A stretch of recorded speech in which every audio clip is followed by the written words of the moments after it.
Hello guys, আমরা এখন আছি যমুনা সেতু, আর অনেকে বঙ্গবন্ধু সেতু বলে। আমাদের ডান পাশে হলো যমুনা সেতু, আর আমাদের এই বাম পাশে হলো টাঙ্গাইল। এখান থেকে টাঙ্গাইল প্লাস আপনি ঢাকাও যেতে পারবেন। আর সামনে সোজা যাইয়া বাম সাইডে হলো ময়মনসিংহ এর রাস্তা।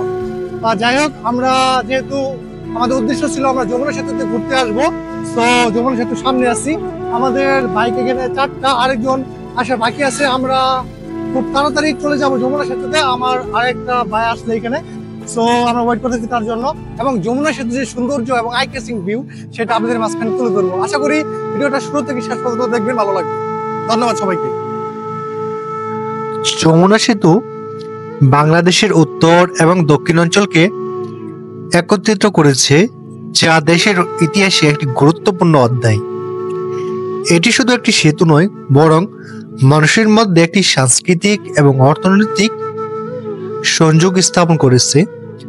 সেতুর উপর দিয়ে চলাচলের সময় নদীর অপরূপ দৃশ্য এবং গ্রামের মনোরম সৌন্দর্য দেখতে পাওয়া যায়, যা এক ধরনের শান্তি এবং সান্ত্বনা দেয়।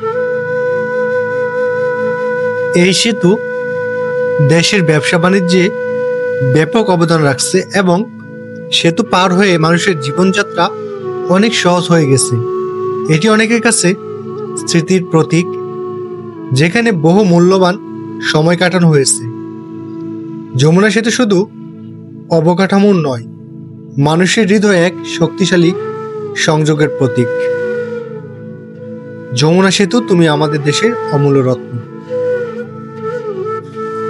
যমুনা সেতুতে ট্রেন চলাচল, এটা আপনি যে কোনো সময় দেখতে পারবেন না। বাট আমার লাইফে আমি 3বার গিয়েছি যমুনা সেতুতে। 2বারই যখন গিয়েছি তখন। যমুনা সেতুর মোট দৈর্ঘ্য হলো 4.8 কিলোমিটার, প্রস্থ হলো 18.5 মিটার।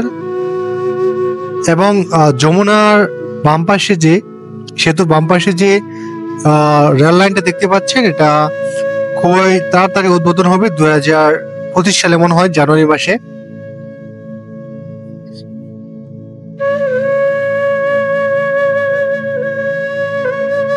অ্যাকচুয়ালি সত্যি বলতে কি জানেন, যমুনা সেতু সবচেয়ে বেশি কষ্টকর বিষয় কোনটা জানেন? আপনারা যারা ঘুরতে যাবেন, অ্যাকচুয়ালি বাইক নিয়ে যমুনা সেতু পার হবেন, প্রতি বাইকে তারা টিকিট নেয় 100 টাকা। আপনি যখন যমুনা সেতু পার হয়ে ওই পারে যাবেন, তারপর যখন আবার এই পারে আসবেন, তখন যাইতে লাগবে 100 টাকা, আইতে লাগবে 100 টাকা। টোটাল আপনার খরচ হলো 200 টাকা।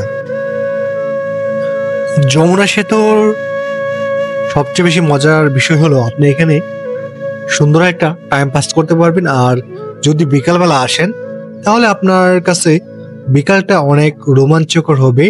কারণ যখন পানি থাকে তখন আসলে চারপাশ থেকে, মানে বিভিন্ন অঞ্চল থেকে ঘুরতে আসে এখানে অনেক পর্যটক।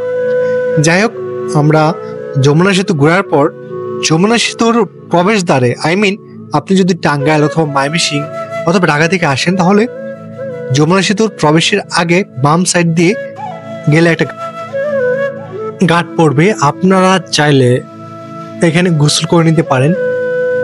পানি অনেক স্বচ্ছ, বাট মানে যখন সিচুয়েশন এক এক রকম থাকে নদীর, সেটা বুঝে আমরা যখন 2বার গিয়েছিলাম তখন পানির অবস্থা, প্রথমবার যখন গিয়েছিলাম তখন অনেক ভালো ছিল।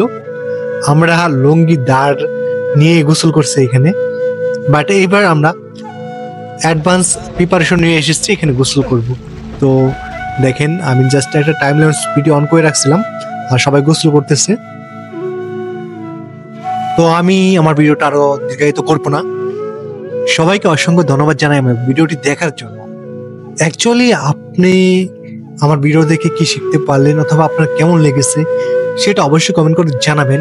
এবং আপনি কখনো যমুনাতে গিয়েছেন কিনা, সেটাও কমেন্ট করে জানাবেন। ভিডিওটা দেখার জন্য সবাইকে অসংখ্য ধন্যবাদ। ভালো থাকবেন এবং সুস্থ থাকবেন। আল্লাহ হাফেজ।